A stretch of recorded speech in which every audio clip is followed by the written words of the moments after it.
Y'all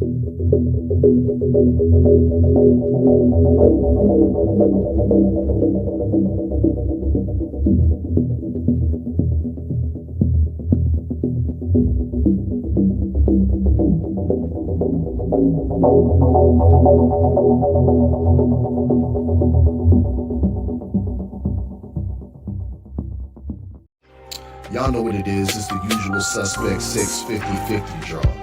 Buy your tickets now for your chance at winning half the pot. Cash App, $, usual 50-50. Tickets are on sale for $10 for one, $20 for 3 tickets, and $50 for 10 tickets. Put your desired amount, name or alias, as well as your email address, and your tickets will be set. We announce the winning ticket numbers every other Friday on Supreme Beats Boxing Talk Bullshit on the Beltway, 8:30 p.m. Eastern Time. Remaining proceeds will go directly to the LBBC meet and greet in Las Vegas.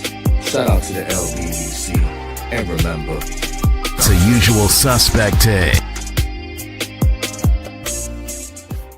Y'all know what it is. It's the Find the Boxer game. Purchase a box for a chance at winning $500. One of 54 boxes has a missing boxer inside. Purchase your box or boxes by Cash Apping, $, usual 50-50. Include your box number, name, and email address. Your box number will be confirmed and sent directly to your email. Each box is $20, with a 1 in 54 chance of winning. Remaining proceeds will go directly to the LBBC meet and greet in Las Vegas. Shout out to the LBBC, and remember, it's a usual suspect day.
the best grooming products for you.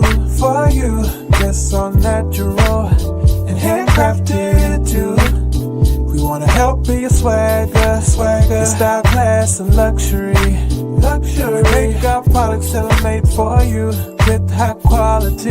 Yeah, so get in style with the black, yeah. Grooming company, to give you swagger, style, class, and luxury. In luxury, yeah. Black gentleman, yeah. Company, give you swagger, style, class, and luxury. In luxury, yeah. Located at www.theblackgent.com.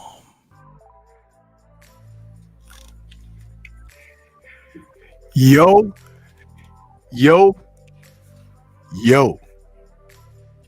What's good? It's Stormybman, and I am back.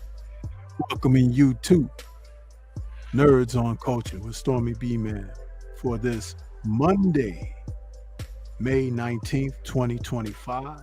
This is number 120, another landmark show in the series of Nerds features as we cover the film by Ryan Coogler, Sinners, just out this May. And this film is one for the culture, people. When I talk about our culture, I'm talking about something that hits home, something that resonates within the genre of generations, movie-going audiences, people who have life experience, and seeing that the film is set in the late 1930s, it is quite a piece to have words about. So we're going to talk about that this evening. And I want to welcome my brother Drew Titan in the building. We're going to talk about this film. For some of you, you may not have had a chance to see the film yet, so we won't be spoiling it, but we rather profess to entice you, motivate you to at least go and check this out, because it's well worth it. A darn good time at the big screen. If you haven't partaken in a while, this is one to allow yourself to be a part of. So with no further ado, welcome my partner in, Drew Titan. How you doing this evening, brother? What's going on? I am doing well. Got a lot, going on. As you can see, got a lot of things moving around. Yeah. Painting, a lot of putting up new lights, and it's spring cleaning. Well, going into summer cleaning. And when you can't just do one thing without doing something else, So I'm working. So here I am. Yeah. Yes, sir. So this is another one of those productions where Ryan Coogler had enlisted the services of one Michael B. Jordan. Yes. Whom he had brought in under his wing for one of his first productions. I don't know if you remember the film that he had produced, Fruitvale Station, from 2013. Man, what a movie that was, And for Coogler, who had come on the scene with such a powerful and impactful film for his debut, dude, it was something else. That film, it won Grand Jury Prize and Audience Award for U.S. Dramatic Film at the 2013 Sundance Film Festival. Yep. And it was also a 2013 Cannes Film Festival for Best First Film. And along the way, he's had an opportunity with other films, like a little film called Black Panther. It's a little film called Black Panther, a little small film. Nothing to get hype about. It's something that just kind of made people get beside themselves with the tale of a strong Marvel superhero. I think the rumors went that there were people who were like, they brought barbecue grills into the theater, Drew and chat, and they was grilling while watching Black Panther. I don't know how true that is, but if it is true, don't nobody do it like your cousins. That's all I would say. Right. I'm actually looking for Irish dude. He did a review on this film, and I found it interesting. I can't find it now. Of course, when I look for something on the gram, I can't find anything. But that's okay. I don't need it. Because I remember, in a sense, what he said. There was a lot of, I don't want to say backlash. That's not the word. I want to say, once again, there was a lot of detraction. And there was a lot of unnecessary ridicule, not critique, ridicule for this film. And when you said, Stormy, that this is for the culture, I want you guys to understand, the media made this. The media made us say, you know, F it, this is for the culture. Because to me, I was ready for this just to be another vampire movie. Yeah. They made it for the culture. You know why? When they do things like that, first of all, when it's exceptionally great, not good, but great, they start, you know, the word that we've adapted in the culture, speaking of the culture, called hating. Okay?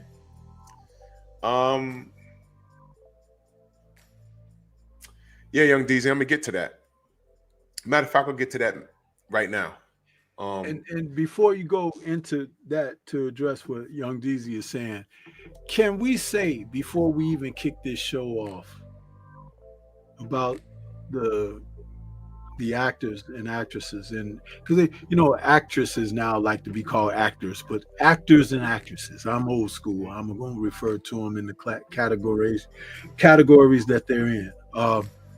Can we salute the performances that Coogler was able to draw out of all of the participants in this film?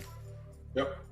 Dude, for those who like to try to say that we can't get lead roles because we're more attached to comedy and this and that, no, the people who played in this film all were convincing in their roles. They were all strong in their roles.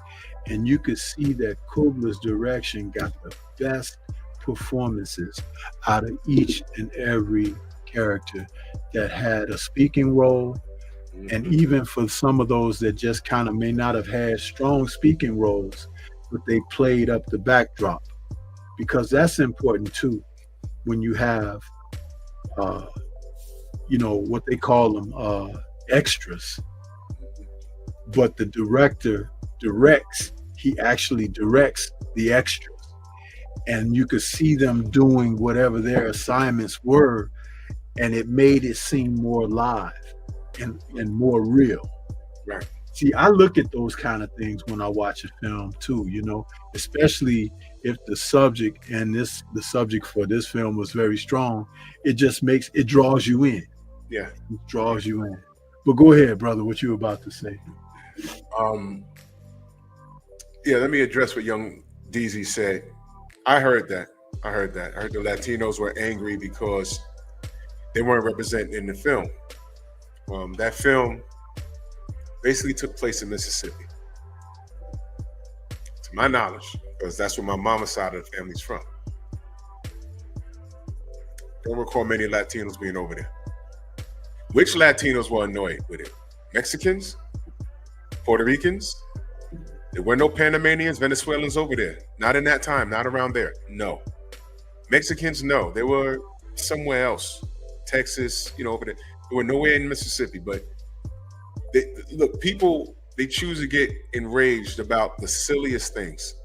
And by the way, the last time I checked was never when Edward James Olmos decided to bring some of us in one of his films. And represent, just to represent. No, even though we were there. Huh? We wore zoot suits. Anybody ever heard of the autobiography of Malcolm X, where he gave full detailed expression about what the zoot suit meant for him? Now you see, everybody wants to be, they want to be included in something. So shout out to the Latinos who actually made those comments. It just proves that you want to be a part of something great, which is further proof that this movie was great. All right, but know your history. You were not in Mississippi. That's just it. Asians were there. Asians was there. The first time I went to Mississippi and I saw an Asian person talking like they were a black person from out there, it messed me up. I said, whoa, that person was there for that person's bloodline was there for at least 50 years. Yep. At least 50 years. And my aunt had to explain that to me. Yo, he talks like that because, like, Stormy, there's a rapper. Their family came over the boat with Wong Fei Hong. Word up, the Chow Yun gang, the Chin Wu gang. Yo, yeah, that's an inside joke, y'all. Yeah. There's a guy in New York, well, I don't know if he's in New York now, named China Mac. He's Chinese. But if you spoke to him on the phone or just close your eyes and listen to him, he sound like a black dude. He's a rapper. His family, he was raised in Harlem. I think his family owned like a store over there. So he grew up around us. So he sounds like us. He's a part of the culture. He's a rapper. You can YouTube him, China Mac. That's just what it is. They were there. There was no Latinos over there. I'm sorry. And let me be specific, Mexicans over there. That's just what it is. So calm down. Stop thinking we're excluding you from something. Because when we try to include you in something, y'all have a problem with that. For the loudmouth Latins that are complaining about this. All right? It's possible for us to have a culture that didn't include you. We don't go around throwing ourselves in things that you do. So that's a nice way of me just saying, mind your business. Mind your business. Pick up a history book. Sorry, but not sorry. Y'all weren't over there. So now that we've checked that box, so many things to touch on this, all right? And there's a lot of hidden gems in this film. First of all, while some of the Latinos that they just, you know what, it's a small group of people that just want to start arguments for no reason because they have no facts to back anything up. First and foremost, for those of you that didn't see the movie, I'm just going to give you a round and about. I'm not going to tell you what happens. But the main vampire, because now that you know it's about vampires, the main vampire turns out to be what? An Irishman. An Irishman. So he's not white American. I would love to see a movie. There we go. What was his name? Remick? Yeah. He was an Irishman. And sidebar on that, the gentleman that played this role, and he played it to perfection as well, Jack O'Connell. He did very well, man. He's a real Irishman. Right. And was surprised that Coogler had him do the Irish jig dance. And there's a reason why he did that. Now, the reason that he did it. The reason why he did it. He spoke so fondly of having the opportunity to do that, and that Coogler asked him to like go for it.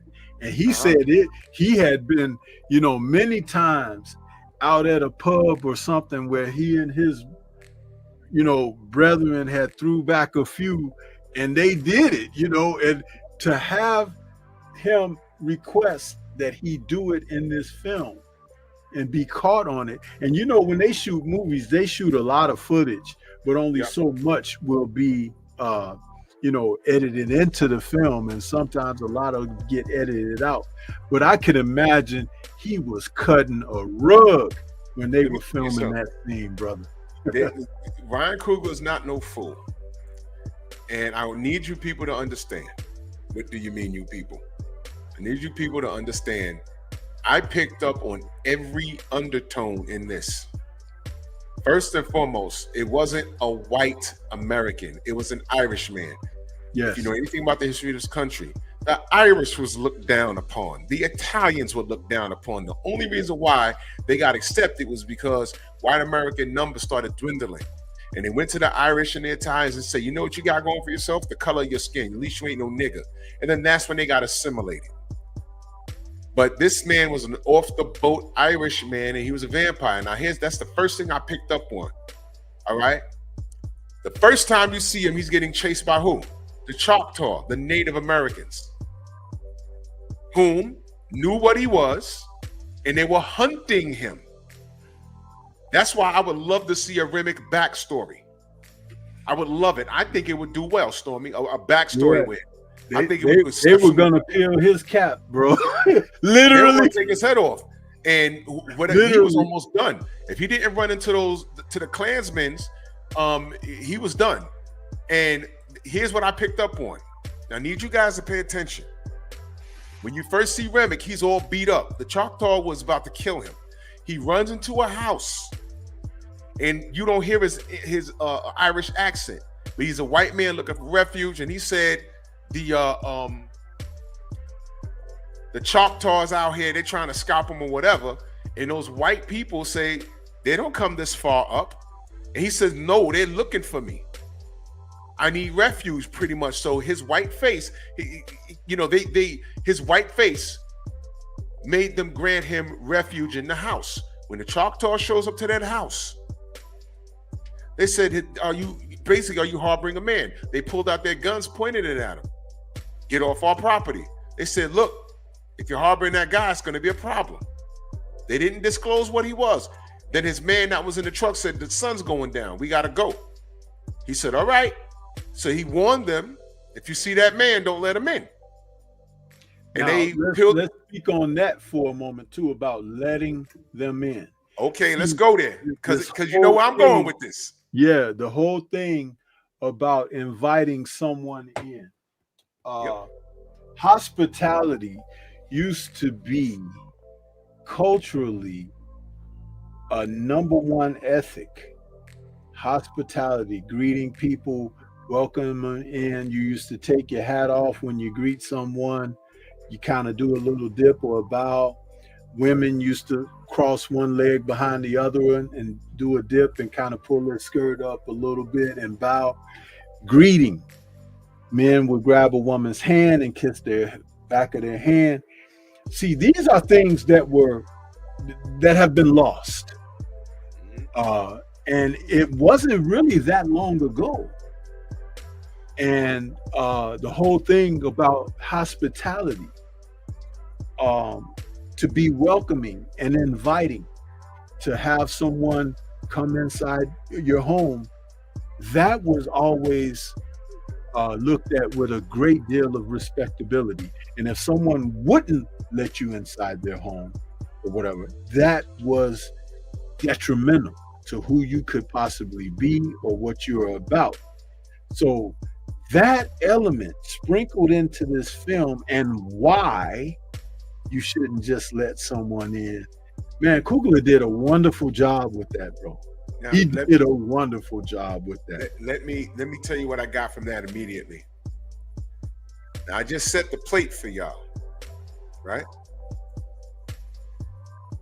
It turns out that they didn't want to let the Choctaw know that they were Klansmen. They had their robes. They had to hide their robes. Right. They were part of the Ku Klux Klan. I'm gonna paint this plate. I set the plate for y'all. Now I'm gonna feed you.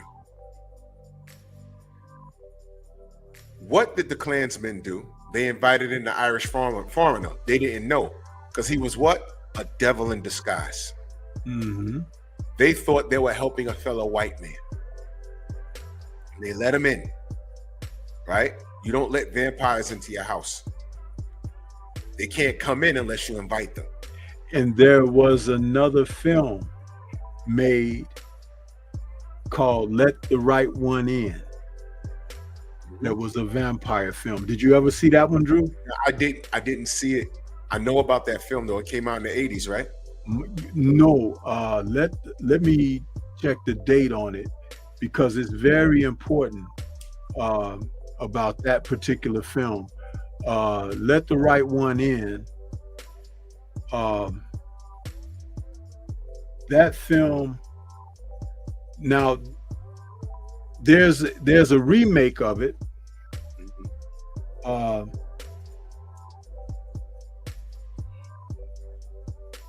I'm looking it up right.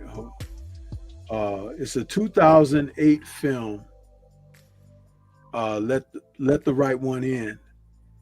This film. Why was I thinking Salem's Lot? That's why I said the 80s. Jesus Christ. Yeah, this film was made in Sweden, okay? And the director, Thomas Alfredson, it was based on a novel, similar name, but it's a vampire film. Now, there was a remake in America called Let Me In, but Let the Right One In is a film that speaks on exactly what we're talking about at this moment, but how it plays out. Please, if you've never seen it, watch this movie. It's one of the best vampire films ever. The remake was called Let Me In and was released in 2010. But the original film was, it premiered in 2008, January of 2008. And you've got to check this out, brother. You've got to. But see the original first. Right. Because even the remake is not as good as the original. Now, the original will be subtitled, and you have to check it out like that. I have it on Blu-ray. It's excellent. And there's a twist in there as well. Please check it out. But yeah, go ahead. I just want to. So what you notice is that they found a sense of kinship in this white man running from the Choctaw. And to them, he was just a white man trying not to get scalped. They let this guy in, the Choctaw, they ride off in their Model T cars, and they ride off, yeah. So whatever they had on Remick, they had him under control. They were about to off him. But he sank refuge, and these guys let them in. They let him in. Say it one more time. They let him in. And what did he do? Found out not only was he not human, but he wasn't conventional white as they thought he was. He was an Irishman who was a vampire. And he turned them right there, turned them. And that's how like the movie kind of like begins. He turned them. Now, the mind F behind all of that was, here we go again. And those white folks' racism chased off the red men.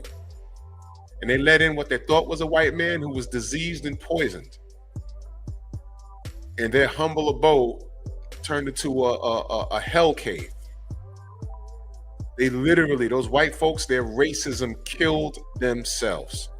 Did y'all catch that? Their racism killed themselves, because if Remick was a black dude, they'd have probably shot him and did the world a favor if he was a vampire. If he was a red man seeking refuge, they wouldn't even open their door. They'd have shot him too. Asian, they'd have shot him too. But they didn't know poison when they saw it. The Choctaw was knocked on the door and said, we're looking for a white man. I don't even know if they said white man. We're looking for a man. Did you let him in? And all they saw was a bunch of red men with feathers in their head. And they said, no, get off my property. They said, all right. And look what happened. What happened in America when they let when the white man came here and it turned winter? What did the natives of this continent do? They showed them how to slay a buffalo, use the fur, eat all the meat, use the bones, eat from the land. And what did they do? They came back with more pilgrims and put them on reservations. And yeah, the natives literally killed themselves. If they had a crystal ball and they could see in the future, you know what they would have done? When those white men came, they'd have killed them as soon as they got off the boat, and we wouldn't have had this problem. You understand? But you can't turn back the hands of time. Yeah. Oh yeah, Mr. Shelton, of course. If they knew he was Irish, they wouldn't have let him in. That's why he hid his accent in the beginning of the film. But another thing that I want to talk about is being in touch with your roots.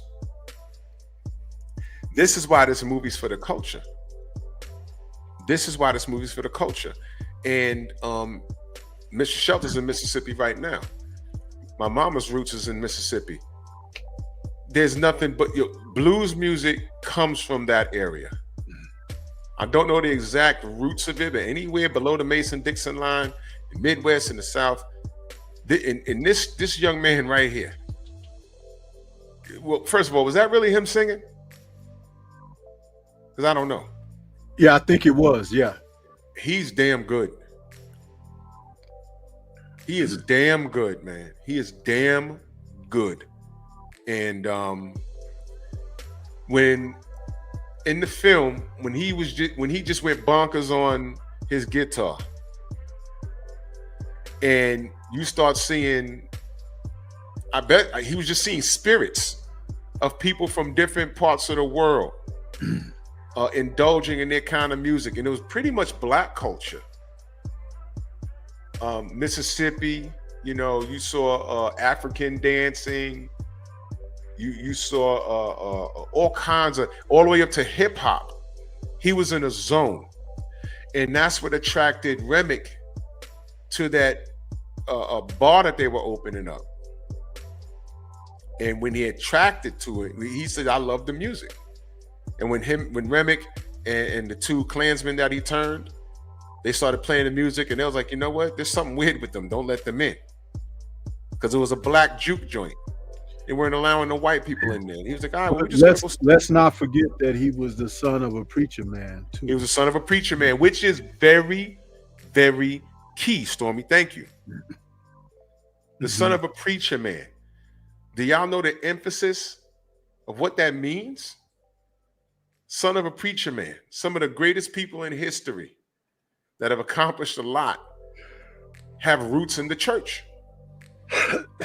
They have roots in the church. No matter how you slice it, they have roots in the church. Whether they remain to walk that path or not, their roots are from the church. A lot of these R&B singers, right? I don't care what they're singing about now. You find out that they have roots in the church to some way, to some degree. It's an amazing thing. And it turns out he's one of the only men that could survive this horde in which it turned into. All right.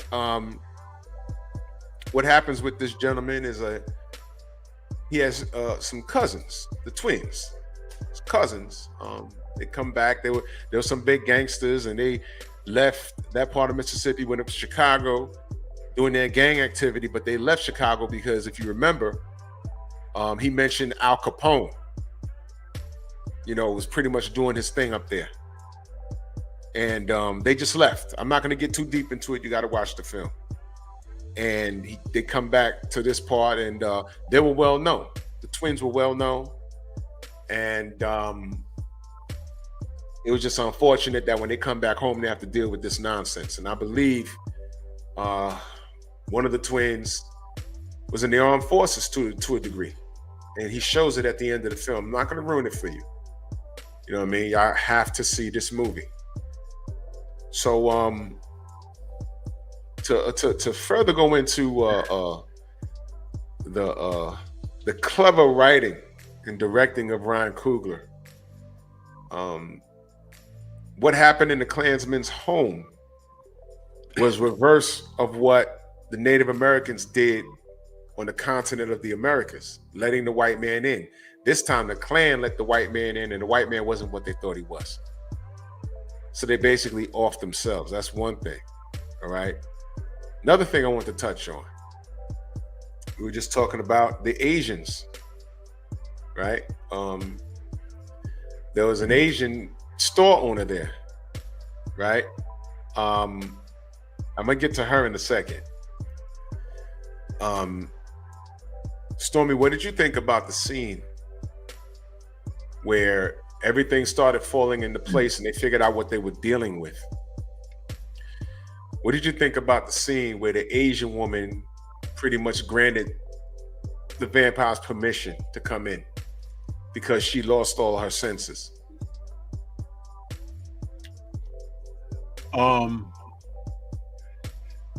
That was very interesting on many levels, because traditionally Asians have a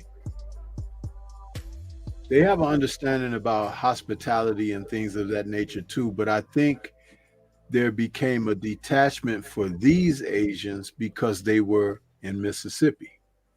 Yeah. And they got away from their own cultural beliefs and everything and had assimilated. And by assimilation, meaning that's you taking on and adopting elements of a culture that is not your own, it can turn out to be a detriment to you. You know, Yeah. being able to live and coexist with others is one thing, but when you subjugate and do away with your own teachings and values, you can become victimized by the elements that are not your own, you know. Yeah. And that's what happened there, because she, even though she understood she had lost, but it didn't matter for the present moment for where he was, because she didn't even think about preservation. She just thought about, well, if it's going to be like this, let it be what it's going to be, and let's see, I don't care about nobody else or whatever. But there's a lesson in that too. Yeah. Because it's hitting from so many different angles. Surrounded by the Black culture. Yeah. See, it's okay to sleep with us, eat off of us, or even with us, dance with us and everything. But one thing that they won't do is just let us be. Because what we are is so more engulfing and enriching. This is why everybody wants a piece of us, but they don't necessarily want to be us, because the objective is to suppress us. Yes. So nobody wants to be suppressed, but they still want to enjoy the gifts, the blessings, and the offerings of us. Isn't that something? It's a real conundrum. Nobody wants to be us until it's time to be us. Everybody wants to be us until it's time to be us. Everybody Even wants this character right here on the screen, who had a history that some people didn't know what her history and background was unless she would tell. And then she enjoyed being able to ride the fence.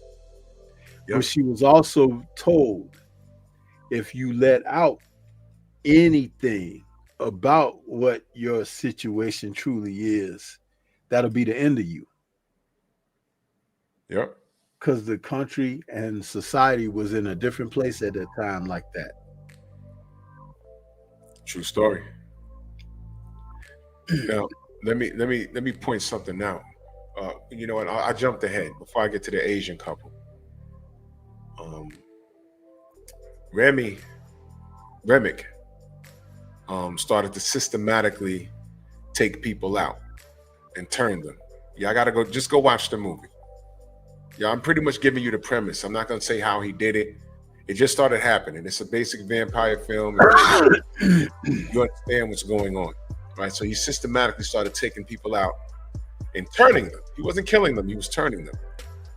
The scene, Stormy, when they were all dancing outside and he broke out into the Irish folk dance and all of the Black people were singing with him, like as if they knew it.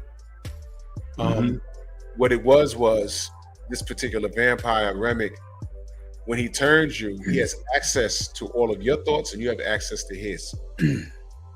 So what's happening is everybody's singing that Irish folk song and they're out there dancing and river dancing, whatever they're doing. And I'm watching it in the movie theater. And that was a damn good scene. Do you know why? to me, you know what that represented? That represented brotherhood, and it represented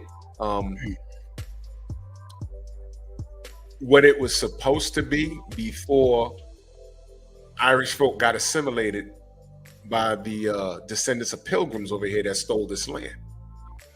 And I'm gonna remind y'all, they didn't like the Irish and they didn't like the Italians. Trust me, if y'all remember a TV show called All in the Family, there was a character named Archie Bunker. He was very racist. It was a comedy, but he was very racist. His son, Meathead, every time he would tell his dad, Dad, get off of that, stop that. If y'all guys don't know, the Jeffersons came from that show. The Jeffersons were a spinoff. Sherman Hemsley wasn't the first George Jefferson. He's the second one. I forgot the name of the first actor. But the Jeffersons were a spinoff. I think they were neighbors, and they didn't like each other because George was pro-black, and he understood what his place in the world was, and it made him not trust white people. Archie Bunker was an average dude. You know, they weren't poor, but they weren't rich, and he believed in segregation, and he didn't like anybody. He didn't like black people. He didn't like Irish people. I remember one episode where he said, I was sitting next to an Italian guy and 90% of them smelled like garlic. You know, he was a wasp. That's what he was. But I said all that to say, go ahead. Well, no, finish your thought. Yeah, I said all that to say this. And I see Tony in the chat. He said hive mentality. That's what they had. And it showed kinship. It showed kinship. Everybody was a foreigner on this land. When you had green eyes and red hair, they looked at you and they called you a ginger. They treated you a certain way. When you had a long beak and you looked like Paulie Malignaggi, and you talk like it did, said they didn't like you. When you're black, you're a descendant of slaves. They didn't like you. So black people, Irish people, and the Italians, they had a lot in common. They weren't liked by the people who owned this country. It's not the same, but Irish people were enslaved. I don't want to get too deep into that. So when I watched them, all those black people singing and dancing with that Irish man with the hive mentality, I said, ain't that something? Coogler, in my opinion, was firing so many shots here. Now, I did read somebody say, oh man, why they marching to that white man? No. That wasn't what that was. Never forget that Irishman was a vampire. He was turned. In this instance, he had access to black people's thoughts, and they had access to his thoughts, which is why they were able to sing along. But let me say this about the dance number and everything in there, right? When I was watching that, guess what film it took me to? What was that?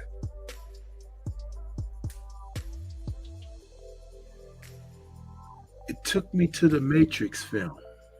Oh, wow. Remember when Morpheus gave the speech in Zion about the Sentinels were coming? Yeah. And he said, tonight, let us celebrate. And he said, let it go from this earth to the sky. And they started dancing and playing their rhythms, and they were dancing. Yeah. Dude, there was an immediate, to me, when I was watching the film in the theater, there was a connection there. You know what's crazy about that? Neo found out the truth. And they said Zion died how many times? Mm-hmm. It was an endless loop. It just kept happening because it needed to happen. And basically the message there was history repeating itself. Right? And as it pertains to this movie, in order to understand how you got here, you have to understand where you came from. You understand? This was in an era where black people, all they had was their identity. which is why they didn't let Remick in off a general principle. They didn't know he was a damn vampire. But they said, look, this is ours. And here's another thing. Yeah, that was when they were singing outside and talking to the half-breed, because she's mixed. That woman right there, she's black and white, mixed. And they were just singing, and they were trying. Those are the Klansmen on the left and the right that he turned, and he's trying to figure out a way to get inside the bar lounge that they created, so they could, he could grow his army of vampires. And here's what's interesting. I just said that those are Klansmen, right? Remick learned that the barn or wherever that was that the twins bought for cheap, he found out that they were Klansmen. And all they were going to do the next day, because he sold it to them for cheap, all they were going to do was come back and slay him and kill him. And the biggest receipt in the world was at the end of the film. So, I'm not going to ruin it for y'all. Right? But that was damn great. I mean, they got a pop from the audience when I went to go see it. I was like, ooh, wow. The juke joint. Thank you, Champion Heart. Yeah, so there was so many hidden shots in this. Now let me move it up a little bit. So now Remick is outside and he's growing his numbers. And the only thing that they had was not inviting them inside. Right? And that's the only thing they had. And they'd have been all right. But the Asian lady, Chinese lady, her husband, he tried to make a break for it, because they didn't really understand what they were dealing with. But once they figured it out, he's outside like, yo, come on, let's go. And she's like, wait a minute. Something ain't right with him. Right? And then Remick said, yeah, I know about your daughter, because remember, they have a hive mentality. He just read his whole mind. So I know where your daughter is. I said, all right, you don't let us in. You're going to go to the store where your place of business is. And we're going to do what we do to her. And that's when the Asian lady gets all pissed off and says, come and get us, you mother effers. Curse lifted. Now they got to get the fight. And that's where things escalate. And let me say this. For the fools that began saying that, hey, this is a Dusk Till Dawn remix or whatever. No. Dusk Till Dawn had this is so far different. This is so far different. You didn't even know. Okay, they were in Mexico and there were vampires there, but you didn't even realize what was happening until at the end of the film where they backed the camera up and you realize the bar was sitting on top of an Aztec temple that apparently got cursed and there were some vampires running around in there. That's it. That's all that was. There was no connection. You don't know where Remick came from, which is why I wanted to see a backstory on him, which would be dope. They don't explain it. They just know that the Choctaw had him under control. They knew what they were dealing with, and they were going to off him. That's all you know. Everything else is just for you to fill in. Now, let me go back to the Asian lady. First of all, what I got from that is it's another woman that was not in control of her damn emotions. So we could start there. That was annoying. I know your daughter's home alone and everything else, but yo, listen, you gotta get that under control, man. So that's the first thing. The second thing is I found it very strange. Not strange, but why was it the Asian woman that gave the okay for these mofos to come into the house and gets to fighting? It was a losing battle. They won by luck, by the skin of their teeth. But oh my gosh. And I said, man, that was a message. That was a message. Ryan Coogler, there are things he put in this film, directing wise and writing wise, that I really feel that he wouldn't even address unless he's talking to another black person off camera. Just like how I talk about Danny Dubois with the Usyk fight. I said, remember we talk about it all the time, Stormy. I said, he quit, but he was thinking we think he was thinking self-preservation. Right. You know what I'm saying? He didn't quit because he couldn't continue. He quit because if he got off the floor and beat Usyk, he'd have to worry about getting to the airport with his black ass in Poland. You understand? So that's just me. But I just found it strange. They could have got, there was two, it was her, the black woman, and I think one more person. Anybody could have lost it and did that. But why was it the Asian woman to do that? The woman. There's a message behind that. Yeah, I have to go watch it. I'm not going to tell y'all everything. I have to go watch it. But this was brilliantly written. The actors were great. There's a lot of unanswered things. The ending was stellar. But in order to make a film that you appreciate, one of the things the directors will tell you and the writers will tell you, you have to like fall in love with the character to make you want more. One of the most interesting character was Remick in this film. And I'm gonna make it very simple for you. Where the hell did he come from? And why did the Choctaw know about him? And why were they chasing him? Well, I know why they were chasing him. They were trying to kill him. But what was his backstory? Because apparently when he came to the United States, he wasn't goofing around with black people at first. And the natives knew who he was. Now, what's her name, Story? Her right here? Let me see. What's her name? Stormy, she's fine. Yeah, she's a pretty black woman. She is fine. That's Jamie Lawson. If that's her, I don't even know, bro, but she's fine. Yeah, that's her name, Jamie Lawson. She is fine. And she's the love interest. She's the love interest of the musician. And that scene was, I was laughing. The scene where they got it in. Yeah. This story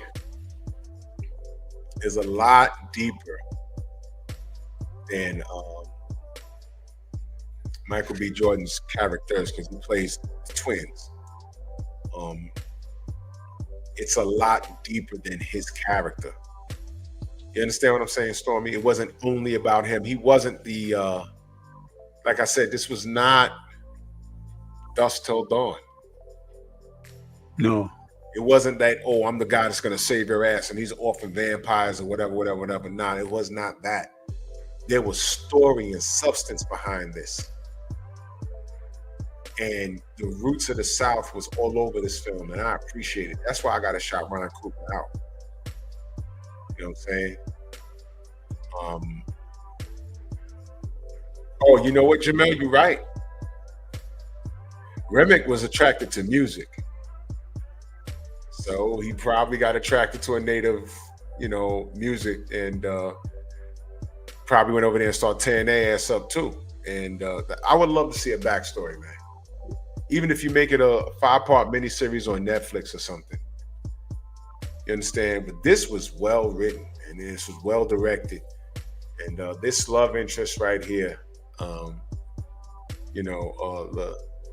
preacher's son, let me talk about the religious. Yeah, this is the scene where he just started playing and you went on a walk through generations of music from then to hip hop. You know what I'm saying? They had a dude spinning turntables up there, and I understood every visual. There were some people in there like, huh? What's going on here? I'm like, man, you guys have no imagination, man. You don't know what the director's doing here. You understand? But let me tell you the religious spin on it. You know how we talk about there being a disconnect from the ancestors? Yes, a disconnect. That's why they couldn't get that, because they're disconnected from the ancestors. And what Remick exposed was he was special. Him. And here's the religious twist to this. Okay, he's a preacher's son. I don't need to go any further, but I will. He's a preacher's son. And I believe he had faith in Christ. But there comes a point in time where it's like, all right, I understand, but let me spin the block. Let me see what it's like just to live a life outside of these walls of the church without the watchful eye of God on me. And let me just see what's out there so I can make the determination of myself. You know, he wanted to walk on his own. And he did that with his cousins. These were his cousins. Mm-hmm. And he did that. And never mind getting shot at or getting involved in gang activity. This was the worst case scenario. You're dealing with something that's unholy in the form of a white devil. Well, go figure that. A white devil, as certain people will call him. Right? And vampires are from, Satan and everything else. And so when he left the confines of the church, he went all the way left and pretty much saw hell, and he survived it and had those 3 scars on his face that he kept with him all the way up 50 years later. Remember that? Go watch the movie. Go watch the movie. But he was safe when he came back where? Home. Where was home? The beginning of the movie is really the end of the movie. When he walks into the church and they're like, what happened with you? He said, my son is home. That went over a lot of people's head. I said, wow, he spun the block to the worst case scenario. No drugs, no guns. It was deeper than that. He was fighting hell spawns. And he came back where? Home. In other words, there ain't shit outside for you. Bring your ass back home. Ain't nothing outside but trouble. And he brought his ass right back where? Home. Now, what happened when he was away from the house? He was hanging out with his cousins. And y'all already just go watch the film and see how that turned out. All right? He had a sexual experience with that girl. Right? And what happened to her? There was so many hidden gems in this, Stormy. So many. I said, man, his love interest ain't even gonna make it. I'm sorry, I just ruined that for y'all. She don't make it.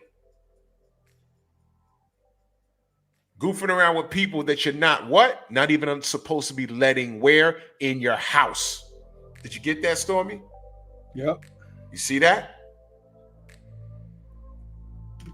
I used to get mad at my mom and say, stay your ass in the house.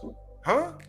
I want to say salute to Tony T out there for sending the cash app for the breakdown of the movie Sinners. Thank you so much, Tony, for your donation, brother. Thank you.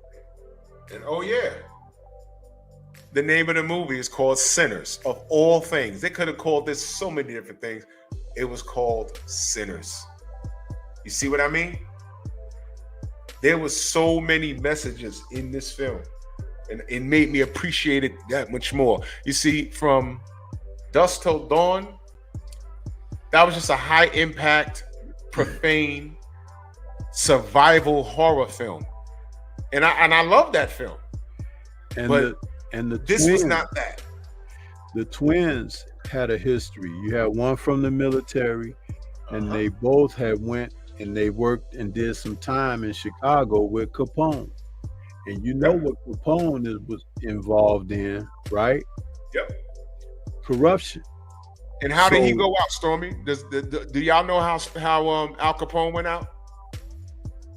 Yeah. Because he died. But what I wanted to say about these two, you know, what what they learned from Capone, they brought back to their meager beginnings and the small townness, you know, and they brought that back, meaning that they were a little sharper, having been with the city slicksters, right? Yep. Like with Capone, and they realized that they could make a living getting over on their people. Sinners. Sinners. People, they were not the good guys, man. They were no good. Ray Lindo, his character, you know, Yep. what he represented there. And by the way, anytime you see Delray Lindo, man, just know that man, he has a certain touch to every role he plays. Yes, sir. But it was great of Coogler to grab him and make him a part of this film too, because he brought a bit of a presence that would have been a little bit missing had he not been a part of this production. And I'm always glad to see Delray Lindo, man. Always. True story.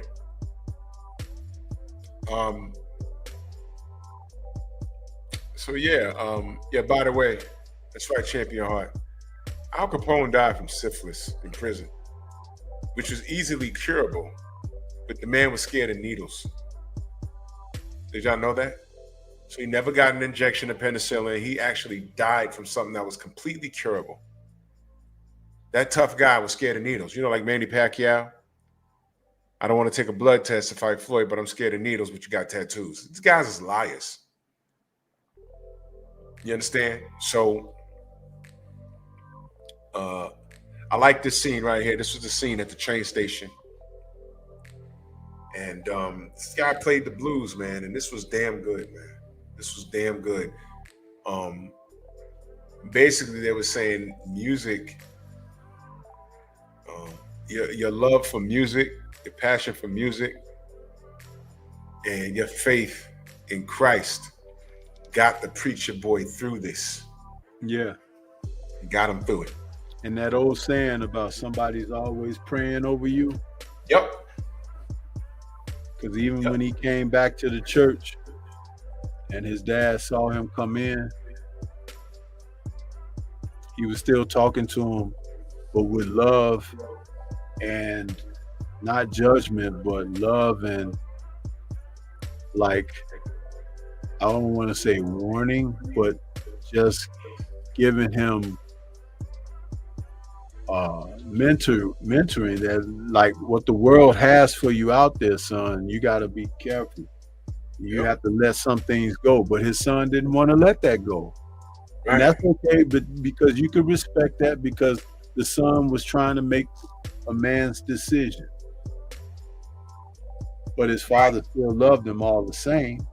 Yeah. When you go against the better judgment or the better teaching of what your foundation is, you're going to run into even more hardships, more. That doesn't mean you won't run into any if you be obedient, because we'll face hardships until our dying days.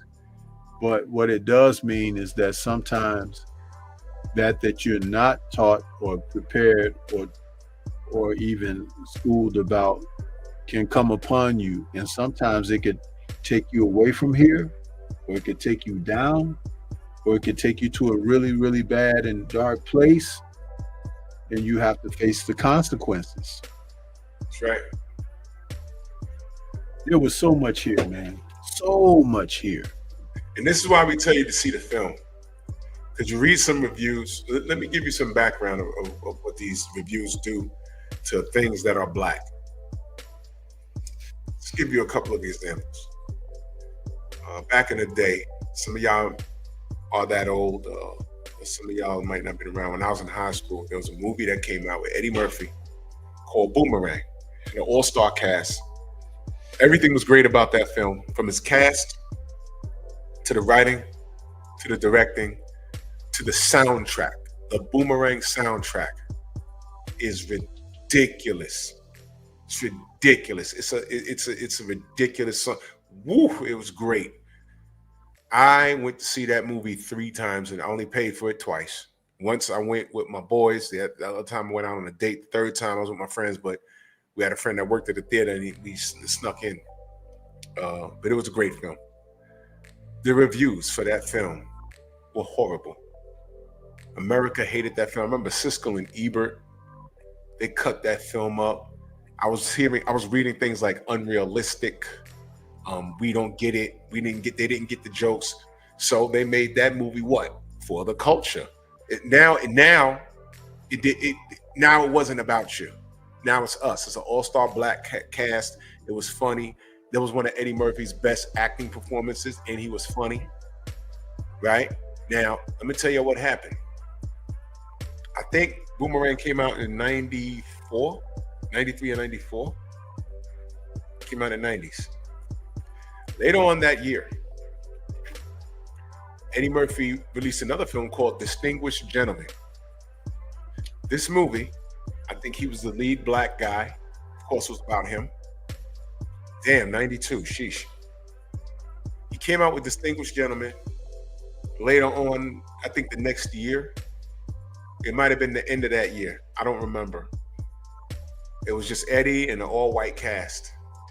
And this was the regular old, just cracking jokes randomly. And he was clowning again. I watched it, and it's like, yeah, it's okay. It wasn't a bad film, but you see the difference in the advertisement. In Boomerang, he's looking all GQ with a woman with her fingernails done, tugging on his bow tie. In Distinguished Gentleman, he's in Sambo mode, you know, and he was a shiesty, you know, trick artist in that film. And they got him into politics or something. And now Siskel and Ebert are saying things like Eddie Murphy is back. This is the Eddie Murphy we're used to seeing. But you didn't understand Boomerang? Okay, it wasn't for you. And there's no hate towards them. Remember when I said that sometimes non-blacks can be racist and not know it? Because how they view us is normalized because that's how they grew up. It's natural for them at that age not to like rap music. It's natural for them to not view us in serious acting positions. It's like the first time you see a black man sing opera, fucks you up, don't it? The first time you saw a white rapper that was good, fucked you up, didn't it? I was coming up on just white rappers trying it, and it was horrible. And then Vanilla Ice was winning all these awards. And then I heard MC Search out of Queens. I was hearing about him, but never heard him. And then the first time I saw MC Search and Pete Nice, third base, you were like, whoa, hold on. These dudes is good. And it was genuine. There wasn't no, they were good. They were from Queens and everything else. I was like, oh man, okay, I could deal with this. That type of thing. They're not used to accepting that. And it comes twofold, because what happens is when a black man does do something that they normally, that's like when y'all first saw a black man playing the guitar and doing heavy metal, some of y'all have messed y'all up.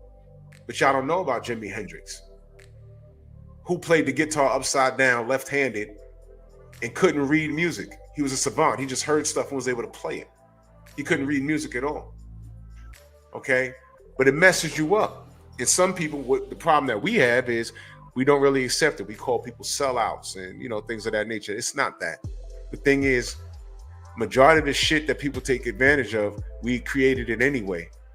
That's number one. Number two, we could do any goddamn thing in the world. Anything. So when I saw Siskel and Ebert do that, I didn't hate them. I just understood what it was. I understood what it was. I said, they're not used to that. That's why they like Distinguished Gentlemen and couldn't stand Eddie Murphy's Boomerang. All right? And I said all that to say this. Oh, I'll give you another example. Black Panther. We talk about this all the time. I remember turning on Fox News because I like to see what the other side is talking about, so I can arm myself for what to say when I don't like it. And I remember them laughing on Fox with Friends in the morning. I'm like, what the fuck they laughing at? They got a picture of Chadwick Boseman on there, and he got his Black Panther helmet, And they're like, ha ha ha, oh my God, I mean, this is just ridiculous. Wakanda's not a real place. Oh my God, I mean, the film is okay, but come on. And I'm like, where are these motherfuckers just last year sitting on that same couch talking about May the 4th be with you? Everybody's a Sith Lord or a Jedi Knight. These same people. Gotham ain't real. Gotham ain't real. Asgard ain't real. The fuck are y'all talking about? None of this shit is real. I have Irish friends. You know what's a part of their heritage when they're in depth in it? That lady in the lake in Excalibur.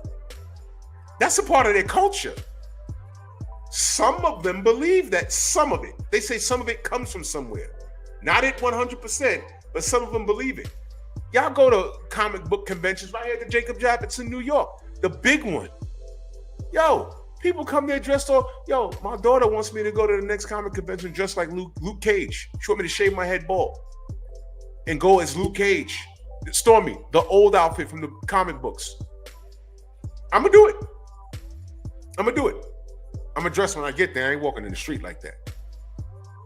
You know, I'm gonna dress when I get there. But whatever. It's fun. It's fun. But they were cutting down the Black Panther, weren't they? But I'm like, it was May the 4th be with you. And then some of those motherfuckers in there are Trekkies.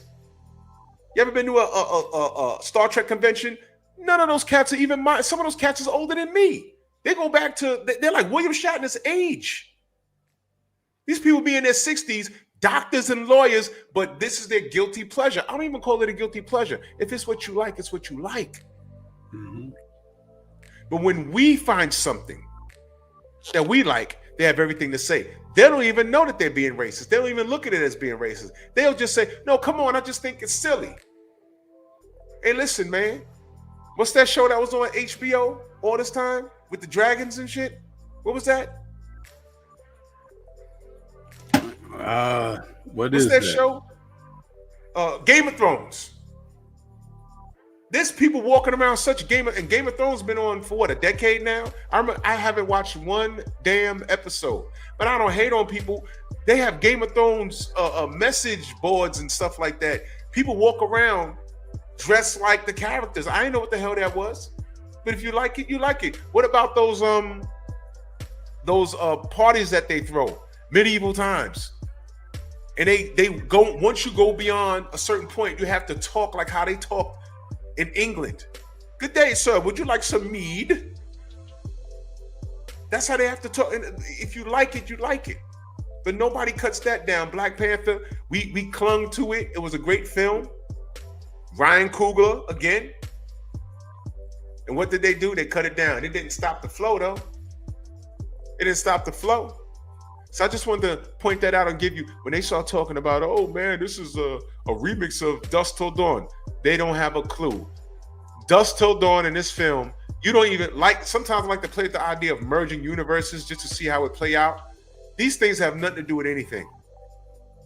If anything, to be with a critical eye, what Sinners is comparative to, it could be comparative to an M. Night Shyamalan film.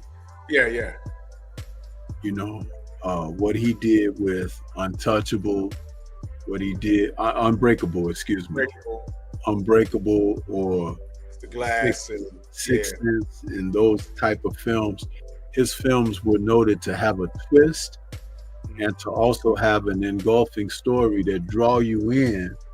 And you think you head in one direction, and then all of a sudden there's a sharp beeline that takes you on a whole different journey that you never expected. I mean, and I'll admit that when he first came along, I was always waiting to see his next film. Excuse me. Stormy, I wanted to kick his ass. But like films like Signs and stuff like that, it was like this guy was coming. But I'm gonna tell you something. Coogler is a little younger, and for him, those are films he came up watching and everything. So to understand and just be dismissive and say something like From Dusk Till Dawn, That's very shallow. It's very shallow because this is more of where he recognized certain themes that can play well with film, but he made it personal by taking the Black experience and putting it into a film. And by doing that, that's why it can't be touched, because that's our experience. It's ours. And that's why I don't expect anyone to understand. Centered around some fictional things and centered around some authentic things. Because the young lady in the film, let me get her name correct. The one who was noted to play in she played the TVA agent in Loki. Yeah, her. Yeah. Yonmi Mosaku, that sister. You know, she is a strong actress, but her role in the film, you notice that she was able to go into her bag and pull out some stuff that she learned from her people or whatever. And it's like, and that stuff that she was doing was formidable too.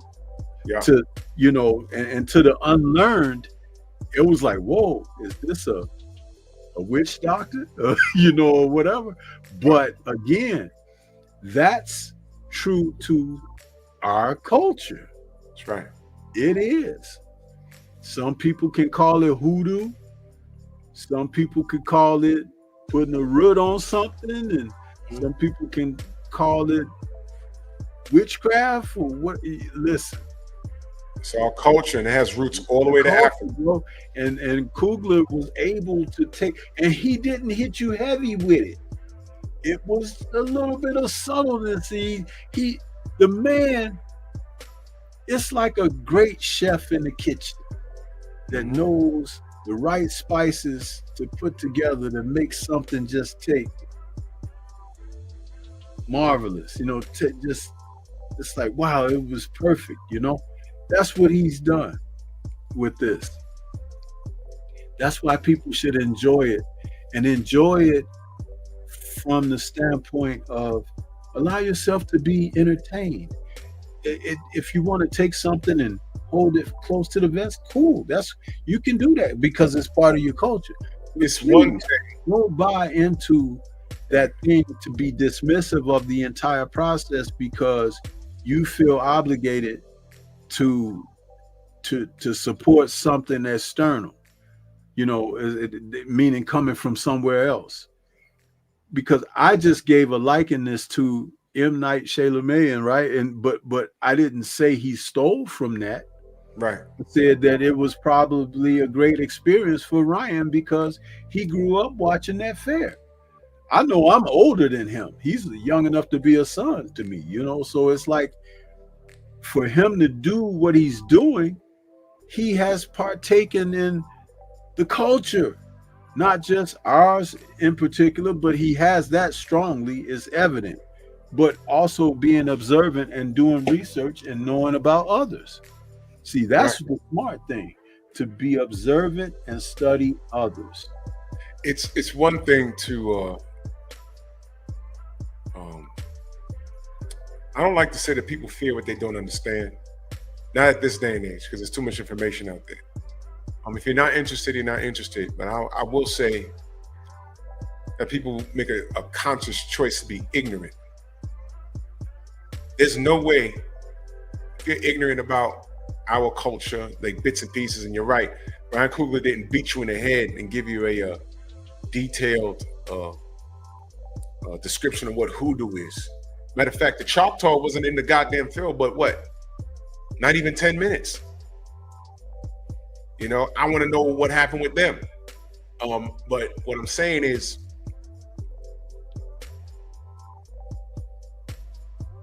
to be ignorant on purpose and disregard this film because you're bothered by things you don't understand, then you might as well never see a movie again. There's so many movies with different cultures that gives you a brief education, or at least leaves you asking a question. What is that? Now, we're in the age of technology. Everyone has heard of Voodoo. There's a Marvel character that's going to pop up in the MCU soon called Brother Voodoo. In fact, he was a sorcerer supreme in the comics for a little while.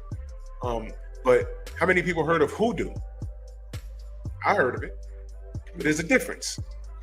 Yeah, it is a difference. That's why I mentioned it just a moment ago. So how many people left that theater and say, what is Hoodoo? Did it mean voodoo? No. Go Google it. It's okay to be interested, because we didn't have this stuff when we leave a movie theater. What is the Lady of the Lake? What is that? Is that real? What is that? I had to talk to my Irish friends about that. They have books in their house. Oh, this is what it is, and da-da-da-da-da. I don't know if this is real, but this is story. And then it spun off from they bring in parts of the Bible. Look, man, I get it. But what makes you not want to just investigate it yourself? Instead of saying, hey, F that, I hate it, I don't like it. They only do that with us. Hell, there's people that want to get more educated about shit they hear in a kung fu film. Let me give you something in a kung fu film that's a fine line between reality and what's fake. We all saw Jet Li play Hu Yun Ja, who was a real person. I don't know how much of that was Hollywood, but apparently he was nice with it, and he was assassinated by a Japanese person. They poisoned him. What was the name of that movie, Stormy? Fearless. Okay, Fearless, starring Jet Li. He played Hu Yun Ja, a legendary kung fu instructor. Well, yeah, he was like his martial philosophy. I know about Ho Yun Ja, because I know the genre and everything. But at the turn of the century, he was a martial artist that believed in unifying schools of martial arts under one umbrella. Right. Where he brought in other skilled martial artists from different crafts and wanted to have the Ching Wu school, which is what his school was.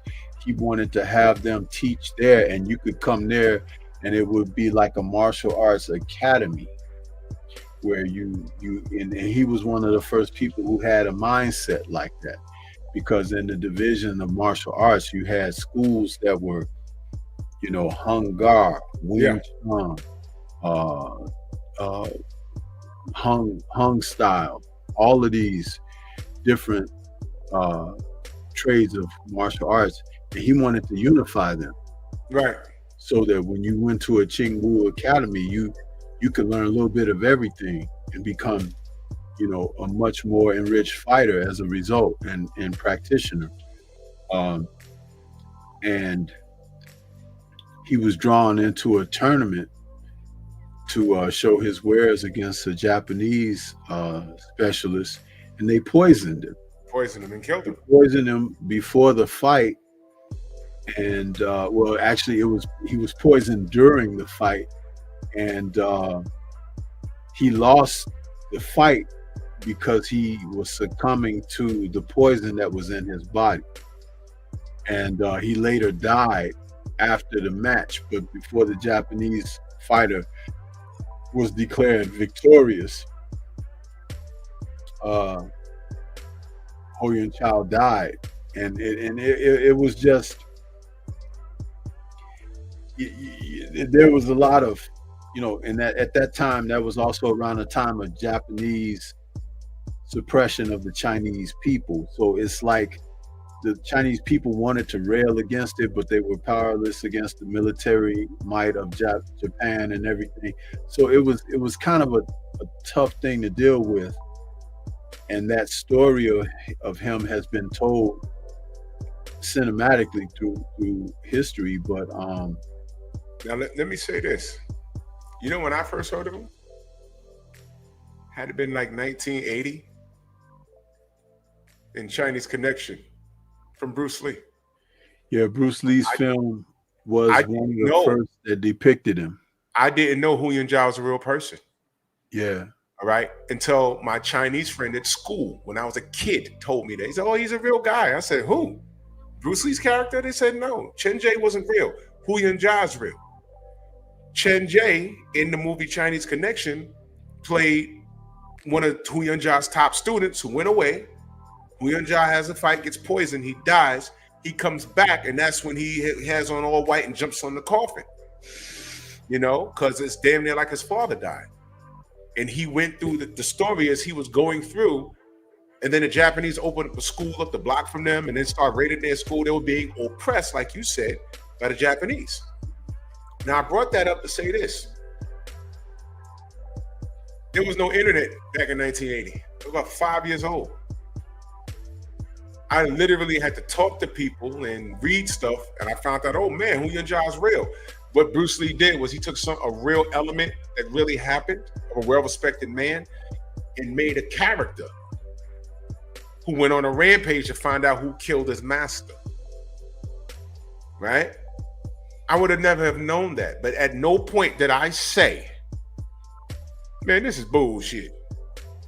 He can't run through a school beating up everybody. He went to a whole school and beat up every Japanese person there, and everybody had black belts.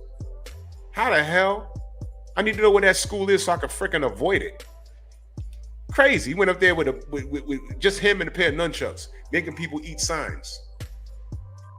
But see, that's another thing. If you know the history and the story of Hu Yun-ja, what one of the other things that was famous about him was he created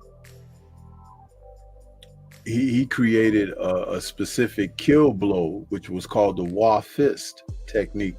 The Wa Fist technique was a way that he could hit you one time and kill you. In Jet Li's film Fearless, I remember he picked it with him punching through a wall, or almost like a beam in the dojo, and he actually used it in a fight. It's like a death blow, which was a real technique. In Bruce Lee's film, The Chinese Connection, aka Fist of Fury, it's when Bruce Lee goes into that fight with Bob Baker, excuse me, all these Bobs. Bob Baker, the Russian guy that he's fighting at the end, and he begins to go into that sequence where he's moving his hands like this in slow motion, and they're showing his hands in many different images. He's supposed to be using the Wa Fist in that moment. The real Hu Yun-ja, he could take an egg and put it in a glass and use his palm and come down on the lid of the glass with force, not to break the glass, but to use the palm energy that'll shatter the egg inside the glass. Then he got to the point where he could do it from the side of the glass. He could grab the glass and kind of push like that, and the chi from his palm would penetrate the glass and shatter the egg. That's some amazing stuff. You saw Van Damme do a version of it, the Dem Mak in the film Bloodsport, when the guy told him, if you're Frank Dukes, let me see you do the technique or whatever. And he said, okay, this brick. He said, no, not the top one, the one at the bottom. And he did it on those stack of bricks and used the chi to go all the way through those other bricks to the one at the bottom and shatter the brick at the bottom. It's a real technique that real practitioners have cultivated over generations, but stuff like that is real. The character Chen Jie, he gave that body shot to that Japanese dude and killed him. In the parlor, he gave with the body shot. I was like, damn, killed him with that. Man.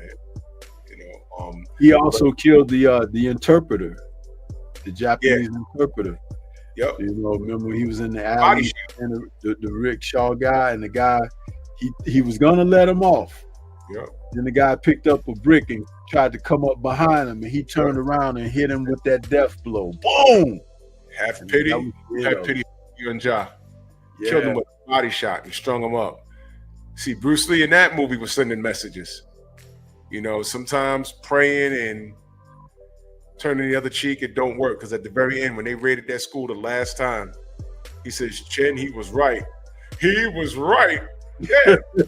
Yeah. Yeah, he was right. You supposed when the first time they ran up in there, they weren't supposed to leave. They were supposed to kick their ass. And they were dealing with a Chinese cop trying to go by the book. They're telling you, man, no, you can't go by the book with these dudes. They're not going by the book.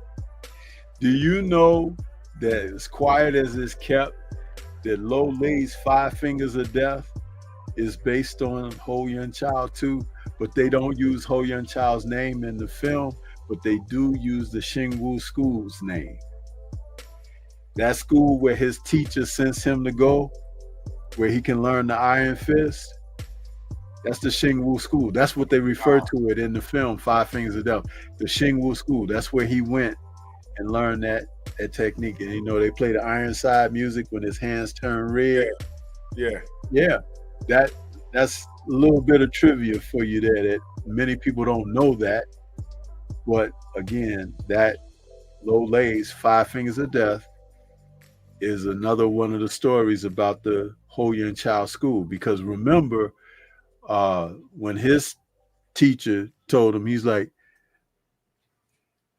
he sent the other student first, and he said, you were better than him. He was like, but I sent him out of, you know, selfishness of wanting to keep you. He was like, but if he can advance as much as he did, imagine what the teacher can do for you.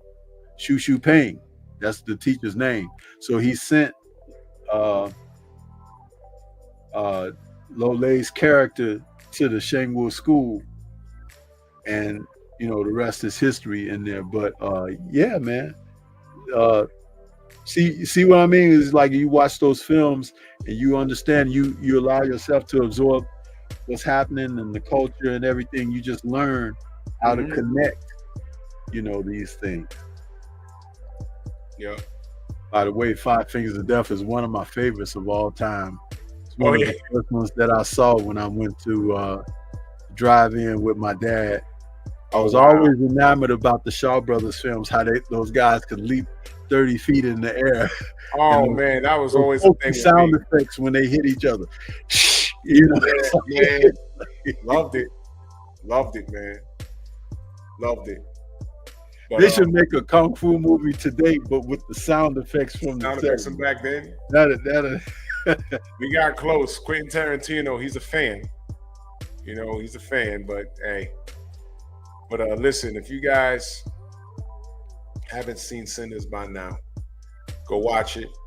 Go enjoy it. If there's something you don't understand, just find out what's real and what's not. And if it's not real, just enjoy it for what it is. It's a great film.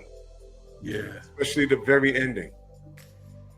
I can't wait to get it like on Blu-ray so I could just watch it over and pause it and run something back. Because there's so much that we didn't even touch on, but this movie has it all. We just wanted to give you the meat and potatoes and defend it.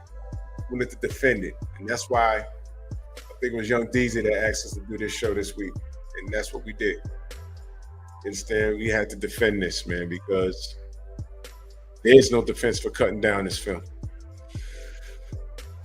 All right. Actually, this film smokes Dusk Till Dawn. And Dusk Till Dawn is a cult classic by now. And you have to understand, 2 different films, bro. It's 2 different films. When we cover these topics, if we tell you guys something is crap, it's crap. If we tell you something is worth checking out and looking into, please follow the lead. Because we don't come on here to deceive anybody. We keep it about as real and 100 as you can possibly do. You know? Yup. And Drew could tell you, I told him, just as we were getting ready to go live, I said, I want you to take the lead in this discussion because, you know, this kind of touches over like some of what you do with your pain pep talk. Yeah. You know, and I felt that. See, and that's how we do. We work together like that.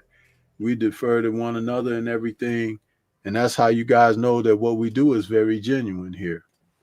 Sure is. We're content creators, not content haters, man. And by the way, are you doing Pep tonight? Because I didn't know. Tonight, I got some furniture coming in tomorrow. Oh, okay. Mop this floor and, do some dusting. I was looking at the time. I was like, damn, we went over, but yeah. Actually, but I will be doing my live tomorrow morning, and I just put it up. There was something that my Mexican buddy's been telling me, and just don't miss it in the morning. It's gonna be the first non-black headlining Monkey Tuesday. It's that funny. It's funny. I got a Tuesday tussle that I'm doing tomorrow that's worth tuning into. It's called Redemption and Reclamation. See? Redemption and Reclamation. Yep. See, it's like we talk about things that people need to hear. There's value in that.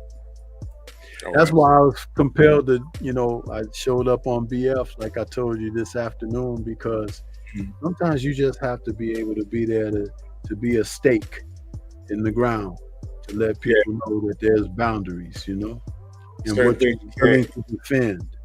Yeah, sometimes there's just certain things you just can't. You can't let it go. You got to speak on it. So I get it, man. I totally get it. But I'm gonna roll. Thank you so much, brother. Thank you, Young DZ, because you guys all make the show, and it's up to us to get things popping. Yeah, Justin Cash, we were saying that, man. A Remick backstory would be great. If they could roll it up into a film, that'd be dope. That'd be dope. It'd be funny, Stormy? If they give a Remick a backstory of what happened to him in Ireland and when he got here, because he kind of explains it. But if they give an accelerated version and bring it all the way up to when the Choctaw was chasing him, make a 2-hour film of that, I bet you that motherfucking film would do great. With no bullshit from it. And you still won't see no Mexicans in it. So cut it out. Stop it. And let Ryan direct that too. Exactly. But salute, man. Salute to all of y'all. And thank you, Stormy. I gotta get to work. I got some work to do back here. Thank you, brother. I appreciate you. Yes, sir. All right. Take care. Peace. Yeah, buddy. Yeah. Man, what a movie, this film, Sinners. And thank you, Young DZ, for suggesting it, because I think we were able to come out and talk about it and present it in a way that a lot of people did not receive from other sources. So it just goes to show that we can do our thing and still make it come out, worth the while. But I'm going to take a moment to show the brother the focus ball. Focus ball is someone that out here in the community, he's doing some great things, and he has a great product. So we want to get a chance to show what he brings here.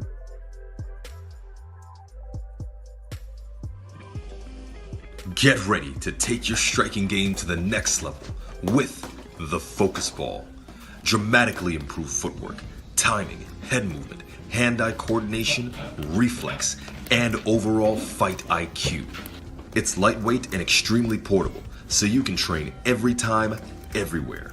When you don't have a coach to do mitt work, get a Focus Ball. When you don't have a heavy bag to hit, get a Focus Ball. When you don't have a sparring partner, get yourself a Focus Ball. And when you just want to have fun punching and kicking, get a Focus Ball. When you train with the Focus Ball, you train your eyes and your brain to read punches so that you can hit and not get hit, making this very simple device a must-have for all combat sports athletes and enthusiasts alike. So if you want to take your striking game to the next level, don't wait. Get the Focus Ball now.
Yeah.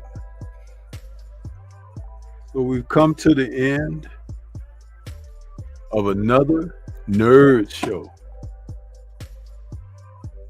I want to thank everybody that came out today, showed some love and support. Thank you for the Cash App donations. Thank you for just being here with us. And we'll be back next Monday for another Nerds episode.